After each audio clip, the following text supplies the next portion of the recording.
How to find a lost Android phone.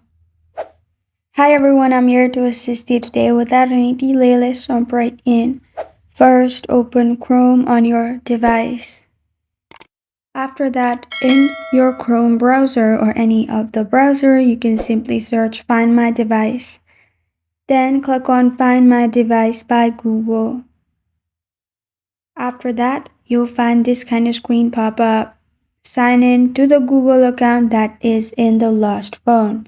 After you have signed in, you'll find this kind of screen pop up and you will find your location in this way.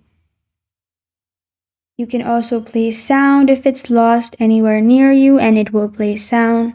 You can also secure your device, or if you have no hope of finding the phone, you can simply click on Factory Reset Device and you're good to go. This is how to find a lost Android phone. Thank you for joining me today. If this video helps you out, please leave a like and subscribe for more. Got a question or want to suggest a topic? Comment below. Thank you for watching.